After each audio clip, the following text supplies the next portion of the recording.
et la région.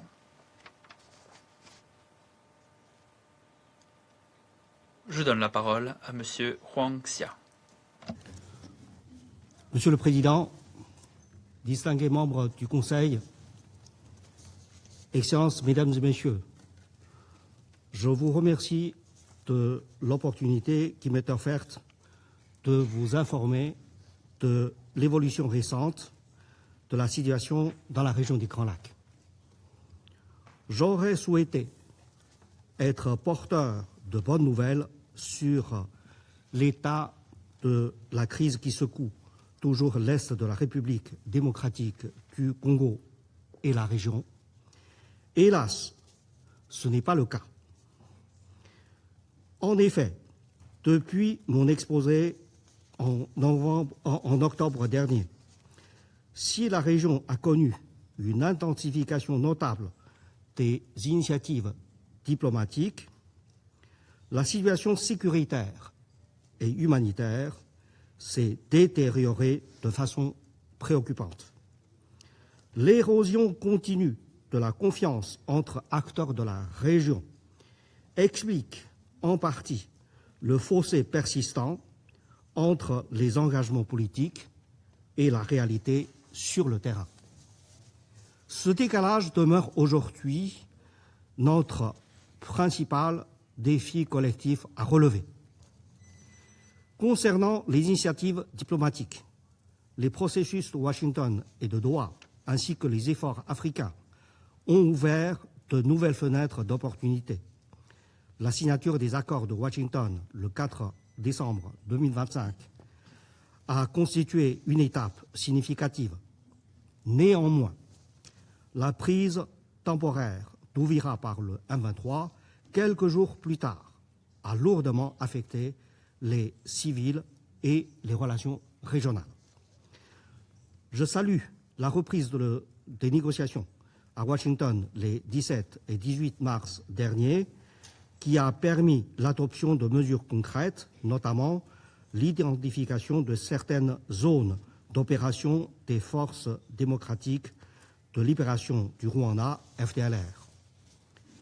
Lors de mon dernier tour dans la région, peu avant mon arrivée à New York, les autorités congolaises m'ont informé que des opérations contre les FDLR étaient en préparation et qu'une campagne de sensibilisation était aussi en cours pour offrir aux combattants la possibilité de se rendre volontairement. Les autorités congolaises et la MONUSCO ont en outre observé des mouvements de repli des troupes du M23 depuis certaines positions. À Doha, deux avancées majeures ont été obtenues. L'établissement du mécanisme de surveillance et de vérification du cessez-le-feu et l'adoption des termes de référence du mécanisme conjoint de vérification élargi plus, MCVE plus. Je salue la reprise cette semaine des pourparlers de Doha entre les représentants du gouvernement de la RDC et ceux de l'AFC M23, co-facilités par le Qatar et les États-Unis d'Amérique, avec le soutien de la Confédération helvétique qui accueille des négociations. Je forme le vœu que cette relance permette d'accélérer l'opérationnalisation du protocole sur le mécanisme de surveillance ainsi que sur les 6 protocoles encore en suspens dans le cadre de l'accord cadre de paix de Doha. Au niveau continental, je me réjouis que les efforts africains se soient intensifiés autour du médiateur de l'Union africaine. La réunion de Lomé du 17 janvier a en effet confirmé le rôle central de la médiation togolaise. Le médiateur ainsi que le panel des facilitateurs ont multiplié les consultations dans les capitales de la région, une démarche indispensable pour consolider les processus de paix. Monsieur le Président, malgré ces efforts, les violences ont pris une dimension nouvelle, marquée par l'utilisation croissante de technologies militaires avancées, attaques de drones, brouillage et spoofing, GPS, bombardements. La mort tragique d'un employé de l'UNICEF le 11 mars dernier à Goma en offre un rappel douloureux. Le bilan humain de cette crise prolongée demeure insoutenable. Plusieurs millions de personnes sont toujours déplacées et en insécurité alimentaire, une augmentation des violences sexuelles, des attaques contre les humanitaires et la destruction d'infrastructures essentielles. À cela s'ajoute une montée préoccupante des discours de haine et de la polarisation identitaire, parfois instrumentalisée, qui alimente les cycles de représailles et accentue la fragmentation sociale. Cette situation menace de transformer une crise sécuritaire déjà grave en un conflit à dimension communautaire encore plus dévastateur. Ces dynamiques exacerbent également les tensions régionales entre certains pays de la région. Face à ces tendances préoccupantes, j'ai intensifié mes bons offices. Je me suis rendu à Lomé, à Addis et à Doha pour offrir l'appui de mon bureau aux efforts de médiation, prôner une plus grande cohérence entre les initiatives internationales et africaines et mobiliser un soutien plus ciblé au processus de paix. En Ouganda, j'ai consulté les autorités dans le cadre de leur présidence en cours du mécanisme régional de suivi de l'accord-cadre d'Addis-Abeba afin de promouvoir une convergence régionale sur les mesures de désescalade.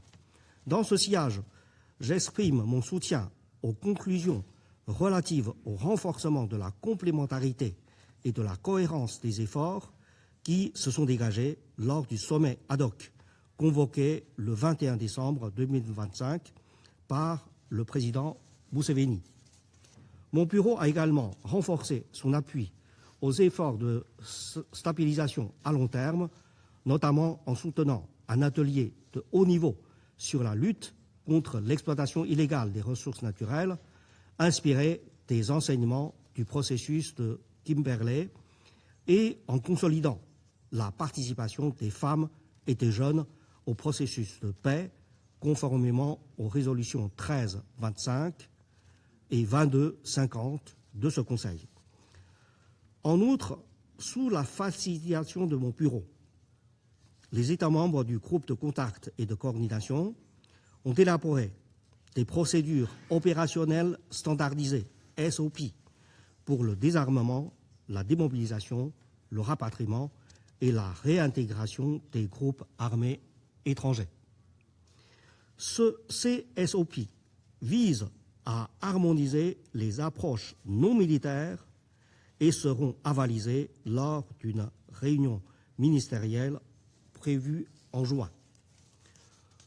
Je me réjouis par ailleurs de l'étroite collaboration entre mon bureau, l'Union africaine, la Conférence internationale sur la région des Grands Lacs et les agences habilitées du système des Nations Unies dans le cadre de la mise en œuvre de la stratégie des Nations Unies pour la région des Grands Lacs, notamment sur le volet jeunesse, paix et sécurité et sur la question des réfugiés. Cette dynamique s'est illustrée à l'occasion du 10e anniversaire de la résolution 2250. Mon bureau, UNFPA, le PNUD et l'UNICEF ont conjointement soutenu le travail d'organisation de jeunesse engagée dans la consolidation de la paix dans la région, ainsi que l'organisation d'une conférence intitulée réflexion et engagement renouvelé pour l'Afrique consacré à la jeunesse en partenariat avec la CIRGL et le COMESA. Mon bureau a également collaboré avec le HCR et l'Union européenne à l'organisation du 16 au 18 mars d'une conférence ministérielle régionale consacrée aux solutions globales pour les réfugiés burundais, réunissant les gouvernements de la région, Afrique du Sud, Burundi, Kenya, Mozambique, Ouganda, Rwanda, Tanzanie et Zambie, et aussi des communautés économiques régionales et plusieurs partenaires. Monsieur le Président, distingués membres du Conseil, il est regrettable que les engagements pris dans les processus de Washington et de Doha n'aient pas encore été entièrement traduits en actions suffisantes sur le terrain. Le risque d'un glissement vers une confrontation régionale reste tangible. Ce Conseil ne peut se permettre de voir se reproduire un cycle de violence qui l'examine depuis longtemps.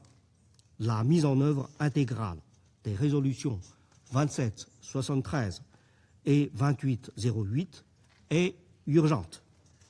Dans ce contexte, l'appui de ce Conseil est indispensable pour exiger des parties des avancées concrètes. La priorité immédiate est l'instauration d'un cessez-le-feu effectif, vérifiable et pleinement respecté. Sa crédibilité dépend de l'opérationnalisation complète du mécanisme de surveillance et du MCVE+, dont les fonctions de surveillance, de vérification et de rapport sont essentielles pour établir une dynamique de désescalade. La reprise des négociations entre la RDC et l'AFC M23 constitue une opportunité importante visant à mieux définir les modalités d'une coopération opérationnelle effective des parties en vue du plein respect du cessez-le-feu. En outre, il est essentiel que les membres du Conseil redoublent d'efforts auprès des parties afin d'obtenir l'ouverture et la sécurisation de corridors humanitaires garantissant un accès sûr, rapide et sans entrave aux populations en détresse. Sur le plan politique, il est impératif de s'attaquer à cette crise en restant conscient de ses dimensions régionales et historiques. Une crise qui se cristallise dans l'est de la RDC, mais qui, depuis plus de 30 ans, se caractérise par un ensemble d'intérêts politiques, économiques et sociaux étroitement liés et concurrents au niveau nationaux et surtout régionaux.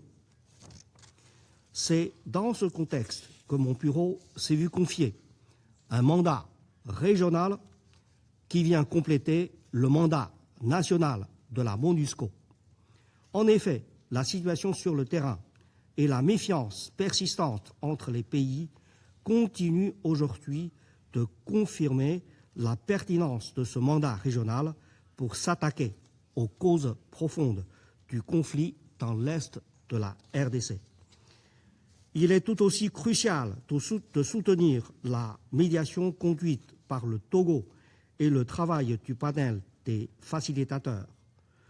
Je me suis entretenu le 27 mars dernier, avant de venir ici, avec le médiateur de l'Union africaine.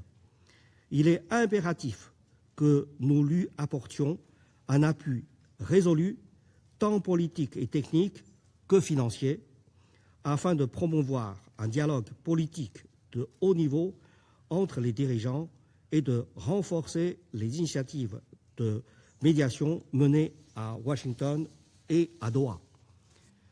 Si les efforts doivent naturellement se fédérer autour des accords déjà signés, y compris l'accord cadre d'Addis Abeba, la reconstruction de la confiance entre les dirigeants régionaux reste essentielle à la pérennité de tout accord. J'invite instamment le Conseil de sécurité à soutenir ces initiatives de restauration de la confiance, condition sine qua non d'une paix vérifiable et durable. Enfin, pour s'attaquer aux causes profondes du conflit, la revitalisation de l'accord cadre d'Addis Abeba demeure essentielle.